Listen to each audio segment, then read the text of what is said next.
Why should 16 million people evacuate Iran? What is Israel and the United States planning on doing to Tehran that would require 16 million people at 2 a.m. to immediately evacuate? Good question there from Glenn Greenwald, who had a recent podcast where he talks about the recent and developing war between Israel and Iran, with the U.S. obviously involved on one of those sides. How culpable is the U.S.? What did the Trump administration know about it? How much foreknowledge about it did Trump have? And how this affects U.S. policy, and what could be the reason for the recent evacuation orders of Tehran. So let's watch, let's react. Please like the video and subscribe to the channel. If you're an American citizen, as an adult, you have seen the United States repeatedly go to war. Anyone 18 or over has seen the United States involved in all sorts of war, and that's after the Iraq War, which is now 22 years ago. Essentially, if you're American, it means forever, for a long, long time, for many decades, that you are a citizen of a country that's always at war. And after World War II, there's a very visible and clear pattern, which is if the U.S. government convinces its citizens, enough of them, to support the war at the beginning, they deluge them with war propaganda, which is extremely strong, primal, tribal, and enough Americans initially support the war to let the U.S. government politically go and drop bombs or finance some other country to go drop bombs for it. And then after 6 months or a year or 2 years or 4 years, polls show that Americans overwhelmingly oppose that war that they were convinced in the beginning to support. Going back to the war in Vietnam, all throughout the 1980s, wars in the war on terror in Afghanistan and Iraq, in Syria and Libya, the financing of the war in Ukraine, Israel's destruction of Gaza. Yeah, no doubt, as my friend Daniel McAdams says, war propaganda greases the wheels of the war machine, and it has as long as I've been alive. Glenn's totally right. War propaganda always precedes these wars because they know the people that make them, encourage them, support them, and plan them know that they will not receive enough natural support amongst a populace that wants the U.S. government to care more about domestic concerns, so they drum up these war campaigns. We're seeing the same thing play out right now, even when the intelligence community of the U.S. contradicts what the general war propaganda is. Bombing Yemen, and now this new war that the United States is becoming increasingly involved in lots of different ways, and we're only on the fifth day or the fifth day. And you just see so many Americans on a dime. The minute a new war is presented to them, with whatever pretext can be conjured, even if they're exactly the same pretext that most Americans lived through watching, proved to be complete lies the last time it was used in 2003, even though it's exactly the same script, exactly the same pretext, coming from exactly the same people. You can get enough Americans to immediately stand up and start cheering for death and destruction and bombing. Not all. A very substantial minority oppose it. I think if the U.S. overtly gets even more involved in the war in Iran, obviously anything resembling ground troops entering Iran, but even perhaps prolonged bombing of Iran as well through U.S. jets and bombs, as President Trump has indicated and Israel has demanded, maybe some of that will erode, that support will erode. But all that's needed is enough support at the beginning of the war to let the government start it. And once the U.S. government enters a war, it doesn't matter anymore whether the people continue to support it. Then it's just already done. And all the normal arguments are assembled about why we can't stop, why we can't cut and run, why that would be appeasement, et cetera, et cetera. All this. Which are their own propaganda campaigns. I noticed it most in 2007, 2008. We had to have the surge in Iraq, and the surge was successful. It was worth supporting, and we have to have that. We can't leave now. We can't cut it and run.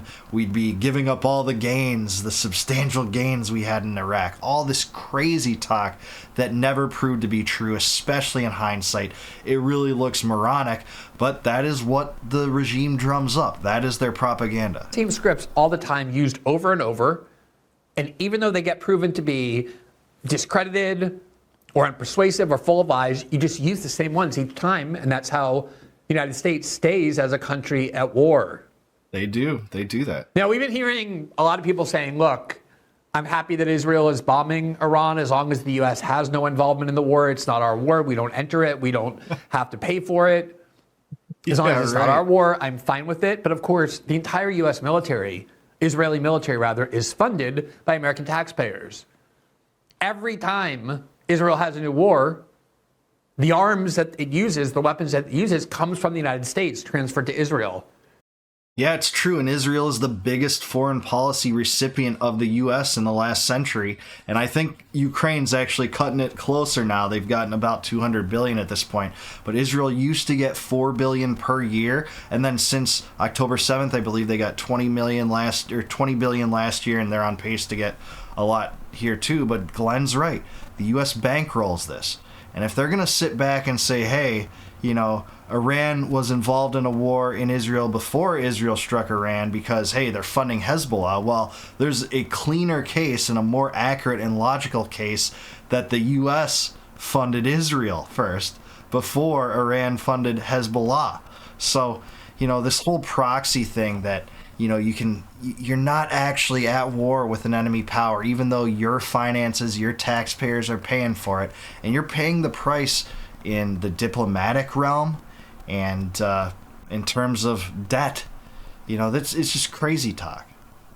We pay for their wars, we arm their wars, we support diplomatically those wars, and we use our military assets every single time and our intelligence apparatus to support, enable the war, as the United States is already doing. We already have multiple new U.S. Military assets ordered to the region by President Trump. They're already active in protecting Israel from retaliation. And here from Axios on June 14th, nothing is never enough for Israel. They want more. Israel urges the U.S. to join the war with Iran to eliminate the nuclear program. Quote, Israel has asked the Trump administration over the past 48 hours to join the war with Iran in order to eliminate its nuclear program, according to Israeli officials. What a surprise. The big picture, Israel lacks the bunker buster bombs and large bomber aircraft needed to destroy Iran's Fordo uranium enrichment site, which is built into a mountain and deep underground. The U.S. has both with flying distance of Iran. But the Trump administration has so far distanced itself from Israel's operation and argued that it would be illegitimate for Iran to retaliate by striking U.S. targets. Directly attacking Iran, even if the U.S.'s involvement is limited to bombing a single site, would pull the U.S. directly into the war. Behind the scenes, an Israeli official claimed to Axios that the U.S. might join the operation and that President Trump even suggested that he do so, if necessary, in a recent conversation with Prime Minister Benjamin Netanyahu. Note that was on Saturday. President Trump has openly said that he is considering the possibility of involving the U.S. even more directly in this war with Iran. Here from ABC News, this was on Sunday, this was yesterday. Trump says, quote, it's possible U.S. gets involved in Israel-Iran conflict. Quote, in an interview with ABC News' Rachel Scott, Trump declined to comment on whether Israeli Prime Minister Benjamin Netanyahu made a personal plea for the U.S. to get more involved. Quote, we're not involved in it. It's possible we could get involved, but we are not at this moment involved, the president said. Now, yeah, that's crazy. Obviously, the U.S. is involved in a financial way, but what I'd really apprehend right now is a false flag attack or an attack on American troops in that region. There's bases all around the Arabian Peninsula that are on the northern coast of the Arabian Peninsula near the Strait of Hormuz. They're within reach of Iran's missile capabilities, and certainly, you know, under the twisted incentive structure of Israel, it would be a good thing for U.S. soldiers to die. That's crazy to think about, that is the interest of our closest ally, but it really would be, because it would draw the U.S. into a direct hot war with Iran, which I think is almost inevitable. I don't know how Trump gets away from it now under such heavy influence of the Israel lobby and already involved in kind of covering up for this if it was his true intention to negotiate with Iranians on social media to say, hey, what a successful attack. You know, it's a great attack. Tons of Iranians are dead. More will die. And they still should come to the negotiation table and sign a deal, which seems like a little bit of a utopian prospect at this point. That all depends on what you mean by involved. We're paying for the war. We're arming the war. We've deployed military assets that are actively now trying to shoot down missiles coming from Iran as retaliation for the Israelis launching a completely unprovoked attack on Iran. based on the claim that Iran was about to get nuclear weapons just weeks away, something they've been saying for 30 years, as we've shown you many times. Yeah. Same thing that was said in 2002. History repeats. Here is Trump today. This is just about 30 minutes ago.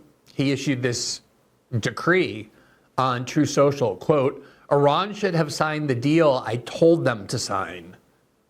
What a shame and waste of human life. Simply stated, Iran cannot have a nuclear weapon. I said it over and over. Everyone should immediately evacuate Tehran. So let's just look at that last part, because obviously that's quite a statement to make. Just to be clear, when we say everyone should, when he says everyone should immediately evacuate Tehran, notice he's not saying political leaders or military command or the Iranian military or the Revolutionary Guard. He's saying everyone, every living person in Tehran should immediately evacuate the city. That follows a similar instruction that emanated from the government of Israel earlier today. You're talking about 14, depending on how you count, 10 million people in the city, 14 or 16 million people in the area of what would be considered Tehran. It means a strike's coming, or a serious strike. Whether the U.S. is involved in the actual strike or not is to be seen. Hasn't happened yet at the time that I'm recording this video. Man, it bodes so poorly for U.S. foreign policy to get sucked into yet another Middle East war, another one that could be supposedly quickly accomplished one where rah, it's so successful, we're cheering. You see people on social media saying how much of a smashing success this was because it decapitated some of the leadership, some of the military brass. But we saw that same thing play out in Iraq, the mission accomplished banner. And then we were there for 20 years. It killed 1 million Iraqis and plunged the U.S. into debt, only for Saddam's regime to ultimately be replaced by a more fundamentalist regime. And there was nothing to come from it, and nothing good. Same thing transpired in Libya, where Gaddafi was dethroned, essentially couped, and then what replaced him was a regime that opened up slave trading and slave markets there. So this never bodes well. I've seen this story play out too many times, and I don't think it will play out in Iran well either. Why should 16 million people evacuate Iran? What is Israel and the United States planning on doing to Tehran that would require 16 million people at 2 a.m. to immediately evacuate? Aren't we just constantly being told that what makes Israel morally superior? I mean, I've heard this 1,000 times from senators and members of Congress in both political parties, is that unlike Tehran, unlike Iran, which randomly bombs Israel, purposely kills civilians, the Israelis are extremely, excruciatingly careful never to hurt a single hair on a civilian's head. And if they do, they're so sorry for it. Even though the entire world has spent 20 months watching and is still spending the 21st month watching Israel on a daily basis, blowing up children into 1 million pieces, extinguishing entire families, bombing refugees in tents, and deliberately imposing starvation on Israel, even though we've watched them all with our own eyes do that for close to 2 years, something the U.S. has also paid for and armed. They have the audacity to say that what makes Israel morally superior is that they don't target civilians. Huge numbers of Iranian civilians have been killed just in the last 4 days alone, whereas a handful of Israelis have. Yeah, they took out residential complexes where the military brass were in. That was the first kind of wave of this strike, the first phase of the entire campaign. They certainly did target civilians. Now, you can say, oh, we targeted the military brass that was in that complex with, 500 different people. We targeted the military. Well, it took out innocent civilians, clearly. And we know, as Glenn said, they do that in Gaza too. Look at what they turned Rafah into. Children are pulled out of the rubble. You got entire city blocks just decimated throughout Gaza. But here's President Trump ordering close to 60 million people to evacuate Tehran. It sounds like the United States is quite involved, given that this order of evacuation is coming from Donald Trump himself. Now, It's not surprising, or at least it shouldn't be, that Donald Trump is very close to Israel, very subservient to it, the way every American president has been since George H.W. Bush. He was the last one who actually tried to stand up to Israel. But in 1992, Bill Clinton's campaign against George H.W. Bush was resting on accusing him and his administration of being anti-Semites. The entire Israel lobby accused George H.W. Bush and James Baker of being anti-Semites for not capitulating to every Israeli demand, for telling them that expanding settlements harms U.S. interest, and therefore we won't keep giving them loan guarantees if they continue to expand West Bank settlements. Not much has changed. If anything, the assertions of anti-Semitism are higher now toward critics of Israel than they ever have been, and there is genuine anti-Semitism, but that's just a catch-all to be used against Israel critics. That word is going by the wayside the same way that racism and sexism is in some regards. Why would we fund a country harming our interests?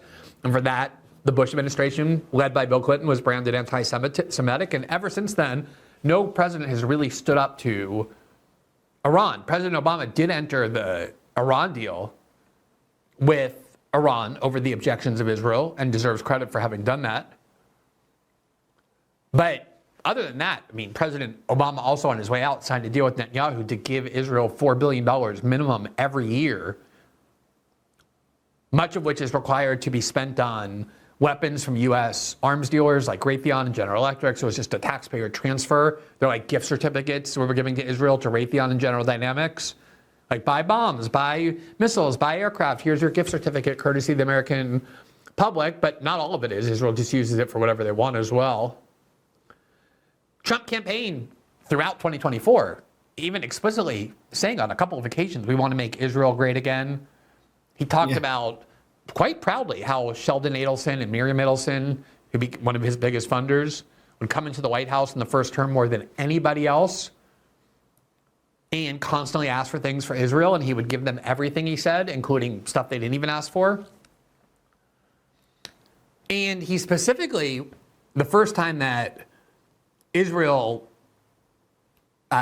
bombed Iran, and you may remember the sequence of events, first the Israelis detonated, blew up the Iranian consulate in Syria, an attack, an act of war that any country would respond to as such, and assassinated people on Iranian soil who were invited by the government of Iran.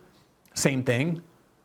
In response, Iran shot 200 old ballistic missiles, which were slow, which the U.S. and the Persian Gulf states and Jordan successfully intercepted. Almost all of them did virtually no damage. No Israelis were killed in any of that. It was really a symbolic retaliation. And when Israel was getting ready to strike back, Joe Biden and the Biden administration said, we don't think this is the time to strike Iran's nuclear facilities. And here's what Donald Trump, in the middle of the campaign, speaking in North Carolina in October of 2024, said. It only takes like a half a question, usually can't answer it, but they asked him, what do you think about Iran? Would you hit Iran? And he goes, as long as they don't hit the nuclear stuff. That's the thing you want to hit, right? I said, I think he's got that one wrong. Isn't that what you're supposed to hit? I mean, it's the biggest risk we have. Nuclear weapons, the power of nuclear weapons, the power of weaponry. You know, I rebuilt the entire military, jets, everything. I built it, including nuclear, and I hated to build the nuclear, but I got to know firsthand the power of that stuff, and I'll tell you what, we have to be totally prepared. We have to be absolutely prepared. But when they asked him that question, the answer should have been, hit the nuclear first and worry about the rest later. And that's what they should. That's what if they're going to do it. If they're going to do it, they're going to do it. But we'll find out whatever their plans are. All right, so that was a month before the election, so nobody should be surprised that he's supporting Israel. Yeah, I mean, this is an Israel-first administration in many regards. He's openly boasted about it time and time again. We know how influential the Israel lobby is. If you want a good read on that, I really suggest John Mearsheimer's book, The Lobby, about it. He wrote that with someone else, and I forgot the other author's name at this point. But yeah, there's no question, and nothing says Israel first more than getting sucked into another one of Israel's desired wars. We know that Netanyahu has wanted the Iranian regime deposed for a long time, and he considered this an ample opportunity to do that. as negotiations or supposed negotiations were taking place. It's still not clear to what extent those were a ruse or not. I'm going to reserve judgment on that too until a little bit more comes out. But at least to some extent, the timing of this was relevant such to that there was going to be an additional round of negotiations with the Iranian diplomats the next day after the strike. So, yeah, totally. In its attack. But let's remember that just like WMDs were the pretext for the war in Iraq, the nuclear program is the absolute pretext for this war in Iran.